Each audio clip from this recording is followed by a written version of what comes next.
That's the downfall with Funko a little bit. I think we called it the new Beanie Baby.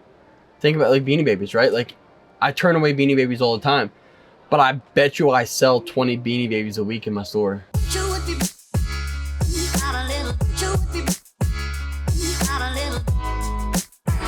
If you guys go in before me, she'll be looking at you guys, and then I'll come in and...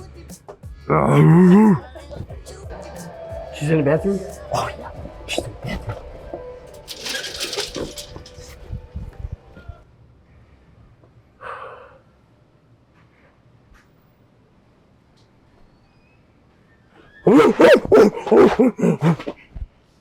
Oh my god. Did I scare you? Yes. I was hoping for like a scream. What pops like, so this is all, Brian went toy hunting yesterday and he had picked up like another 45 Funkos. So we're just trying to pick and choose like what goes to Gettysburg and what doesn't. We got a bunch of ad icons and I was trying to get those for the candy kiosks just to have more of the candy. I need more ad icons too. It's kind of low as well. How did the collection from Virginia go? Good. It was up good. That's what I care about. Numbers for numbers. My name is Megan McDermott and I work for Eternia Dreams Toys and Collectibles. One of the best jobs I've ever had. I love working here.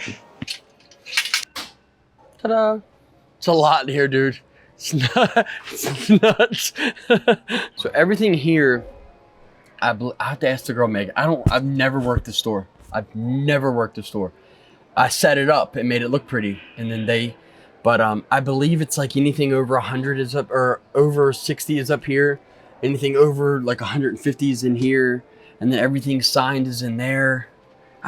It's adding. I don't know. She's got so much stuff. I feel sorry sometimes because like I'd be like, hey, here's another 1,000 pops, and she's like, you got to find a home to put it all. But yeah, like that's all autographs.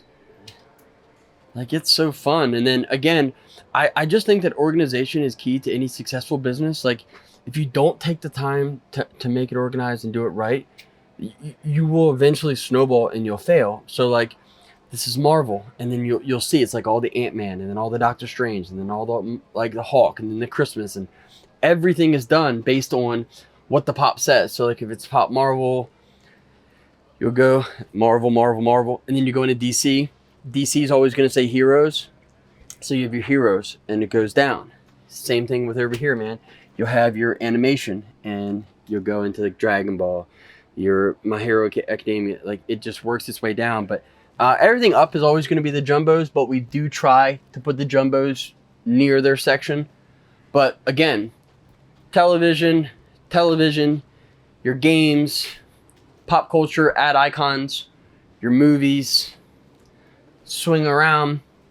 You've got all your masters, more movies, and then all the Disney. Disney's probably my biggest because I think we're in the mall, and with the movie theater being right down there, it just kind of goes hand in hand.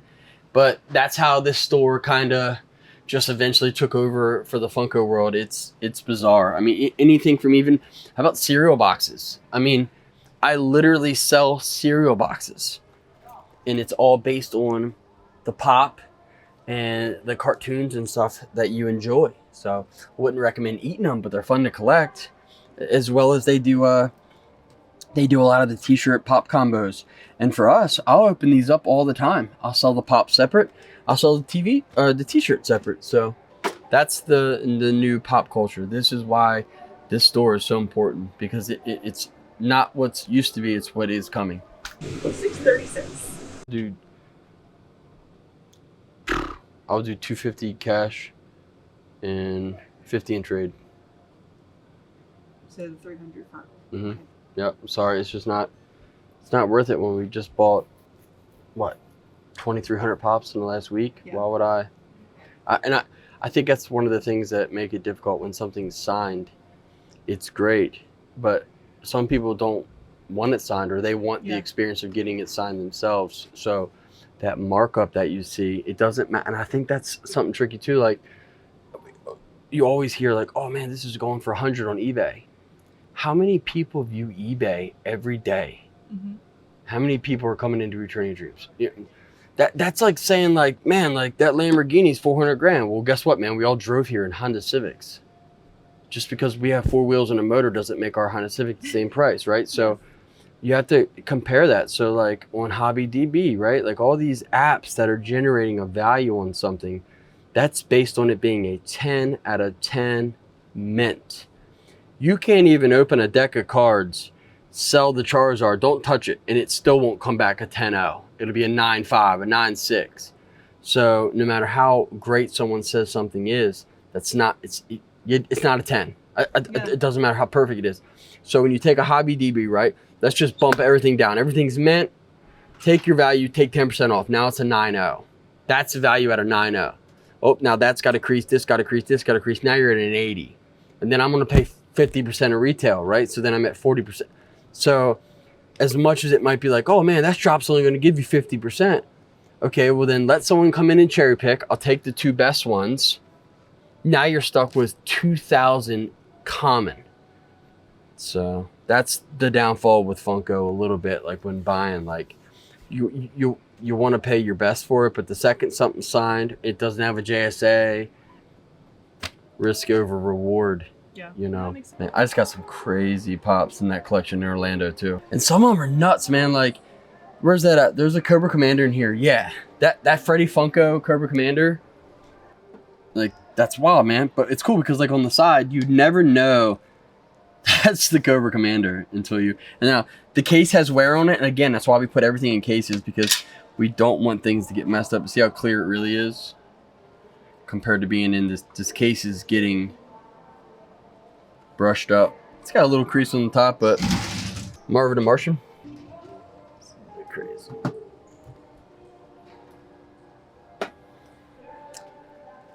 Little Marvin the Martian. So everything in this cabinet is going to be a little bit more hardcore. And then, don't get me wrong, some of the pops, man, they go for thousands of dollars.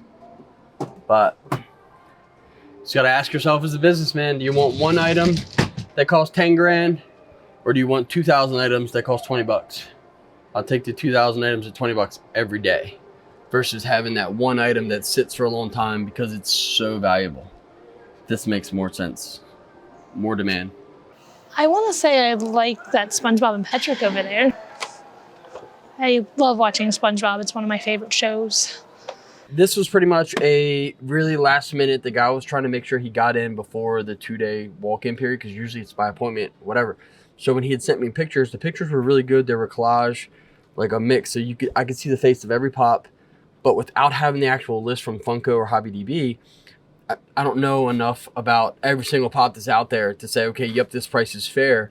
So, and the guy didn't have it in the list. So then that's when you take the risk. And I think that's a lot of the problem with, I'm probably one of the few shops that I don't care how great your collection is. If you can't tell me, hey, I'm at least looking for X, because then I can say, okay, this is what I see. There's X. Okay, it makes sense. Now we can dive in. But there's nothing like, how many collections have you wrote up on a paper like this? It's a collection sheet. It'll have your date, your name, how much you paid, and who it came from. And then every single item will be labeled into it, and then we save them. And then you can go back and say, okay, the Transformer collection was or Pop collection is 240. And then you do the math. You're like, okay, you're at 800. So you're plus whatever the positive amount is. I cannot tell you how many collections we have sat there, wrote every item down, every price, spent hours looking it all up to find out the guy wants 10 grand more than it's even worth. It's just a complete waste of time. And like, I think for guys that are doing it for a hobby, that makes sense for them. But for me, it doesn't. Like, just this collection here, you've had 2 people all day barcoding it, cleaning them all, putting them in a case, pricing them, then going and putting them away. I've got to factor all that extra income into buying. So getting all the sci-fi stuff like together, and that's what this store was. That's why you notice there's still like sci-fi stuff everywhere. But it works because guess what? There's sci-fi Funko, and I have Star Wars and Star Trek, and I mean, even like all these guys, like the Mighty Mug, that's all Star Wars. So the sci-fi theme still worked in here. And then, like when you talk about like an overstock, you're just talking hundreds of pops are all of these. This is all, look, they're even labeled high end. high end. Like, that's crazy, man. There's so much here. Like Game of Thrones. What? Oof, $80. I ain't touching that. It's cool. It's got little doodles on it. It's been drawn on by the artist or voice actor, whomever. I don't know. I didn't work on this collection. This doesn't have a COA, but that's the Pop Enthusiast before he blew up.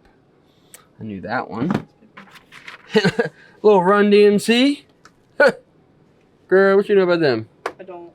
I don't. She's over there like, I think it's Backstreet's back. Probably not. She's pretty mad at me because the guy didn't come up with a price. So I had her looking it up prior and she just didn't want it to be a wasted time. And like, this is a perfect time. And I know the guy's going to watch the video and he's very nice. He's a local guy. And it was like, when he pulled this up, he was like, yeah, man, it's going for $300. It's signed. It's got a certification. And then I have to send him a screenshot of what it recently sold for. And that's what we have to base it on. And it's nowhere near 300. So it's just, even if I put 200 on it, that's too high. So it's just, and guess what, man? He might be a great basketball player and you love him. He's your favorite team, whatever. But maybe you don't want the auto, but the price reflects the auto. So then you have to factor all that in. And it's got a certification. So I'll pay more for that every time because then I don't have to second guess, is it legit? If you went to the mall today, any mall, you're not expecting to see a vintage toy store, but you are expecting to see Funko Pops and you're expecting to see like kind of like that FYE, that Hot Topic vibe. So we wanted to separate so we could say the new toys are doing this and the collectible based toys are doing that. And that's what we did. So now that's what this store is. So once my lease is up here, I will be completely cutting this store in half. Half the Funkos are going to go back in the main store, and then half the Funkos are going to go to our new Pennsylvania location, just so that I don't need another store here when I'm trying to put two massive stores together on the map. It just makes more sense to me to, this has run its course. It's doing phenomenally. So in the main store, again, Funkos will be put in a place where as you're walking by, you'll see them like, oh, wow, look how many Funkos they have. And then we'll take the rest and we'll put it in Gettysburg. So I was starting to feel like at the mall, because we have so much land here and so much storefront here, it's like putting all your eggs in one basket. Let's just say the mall does do bad. Let's just, God forbid, another coronavirus or something like that happen. We were limited on when we could come to the mall. I know I came in after all of that, but I know there was a lot of stores that weren't allowed in the mall for about 1.5 years. And then what do you do if you can't? What would I do as a store owner? I can't even get to my inventory. That's scary. So it made a little bit more sense to take all the eggs out of the basket and put them in 2 nice baskets and let it run its course. And that's what we're doing. The bottom tote was absolutely spectacular. Here you go, bud. Easy on your back, bud. You know what I mean? Take care of you, girl. The Simpsons. Well, he did have a couple of those, and I knew you'd appreciate those. But coming to Simpsons, man. What? Look, stupid, sexy Flanders. A bunch of different ones that we haven't had. 3 people ask about that on my last live, and I didn't have it because she had just sold it like the day before we had one. Look, this is the one thing Nikki can't mess up cooking. Whatever. Mac and cheese, dude. You need to put that out there with the crab gummies. No, I got one. Hold on, I'll show you. I'll show you what is definitely going in. And I remember when we were doing the candy and I was picking out stuff that I like. I love lemon heads. I bought like a 15-pound box of lemon heads, and we're not even close to being through. But look, it's scented. Yeah, and it actually smells. Lemon head. They smell pretty good too. Like the scented ones, they actually did a pretty good job with a lot of the scented. I like that stuff. And then we were just at Disney, and when I was at Disney, I took a lot of pictures with beer stuff because it's just what I like. Duff Man almost kept this pop. See? Great minds think alike. My favorite character from The Simpsons. But other than that, it's just a bunch of Simpsons and like some cool stuff. Oh, hold on. What do we got here? Little spicy noodles. I was like half of college, right? Little oodles and noodles and stuff. You didn't do that in college? Man, we grew up so different, man. I had a meal plan. That was bomb. I had 3 meals a day. I bet it did for your mom and dad, man. Little spoiled egg. It wasn't even. I did not realize there was that many totes in the back room because like we just got 300 pops at in Orlando. That's in the suitcases. I ran out of boxes, so I filled the suitcases with Funko Pops and stuff. Yeah, this is wow. Yeah, the girl Megan that had walked in, she runs this store, And that's what she was like. She's like, where do you want me to start putting this? I was like, I'll bring a dolly over, and all of that is going to Gettysburg. But that's what I mean. Like, this is nuts, man. Like, if anything surprised me more, it's Funko Pops. Like, Funko. Because in all reality, just like I think every store owner, I think we called it the new Beanie Baby. Think about like Beanie Babies, right? Like, I turn away Beanie Babies all the time. But I bet you I sell 20 Beanie Babies a week in my store. As bizarre as that sounds, like plushies are kind of back in style. So, and then we had like that memory of the Beanie Baby, so they work. But I think the difference between Funko is it's all your favorite characters. Like you got Sam, like that's a cool little horror guy, and it's detailed, and they flocked them, and so it's different than a Beanie Baby because you still, it's an adorable, fun decoration for like the desk or at home or. Funkos are going nowhere. It doesn't matter what all the speculation. I think we got to do a less speculation and just go back to having a little bit more fun. These, I thought, they're not doing as good as I thought they would because I guess a lot of people want to see their Funko Pops. But he did like the slime hand, which does good for like the horror. He did the bloody hand, which does it. So if you don't want the blood, like the handprint, it's also like the splatter. So like they go hand in hand with the horror. He did a rock stage for like your band ones. He did a Gray Skull one. He did a Snake Mountain one. I mean, like, I thought these were like the coolest thing. Like a little wrestling ring for all your wrestling pops. And then he did a Pride one. And it just so happens to be Prince Adam in there. That's kind of funny. But yeah, like it's just... 300? Yeah, he won at 3. I think we ended up doing 2 in cash and then 15 credit or something of that nature. No, it was all 3. Okay, all 3. There you go. Didn't want to offer no more in-store credit. Yeah. So we just offered 3. Because you just went in blind a little bit on this. But yeah. It's Funko Pops and it's fun. Like it's the pop culture stuff like The Simpsons and things like that. Just like what are the little old ladies? We sell a ton of them. Golden Girls. Golden Girls. Yep. You would be out of your mind. I've sold Golden Girl socks, pajama pants, Funko Pops, and I'm like... Dude, and like socks in general. Yes, Crazy. dude, I sell so many socks. I sell probably 50 pairs of socks a month. That's insane. Yeah. And that's why I got the Skellies on today, bud. Advertise those Skellies. Game plan here. I got a lot to repair and do. So yeah, this is all that. See, I haven't got to see any of this, dude. This is all that stuff we got from NECA. And I was, dude, like, when I say I was picking it as fast as you could pick it. Yep, I'll take it, I'll take it, I'll take it. I didn't even pop these open. Like, it could have been nothing in there. But, I mean, it's just cases of NECA.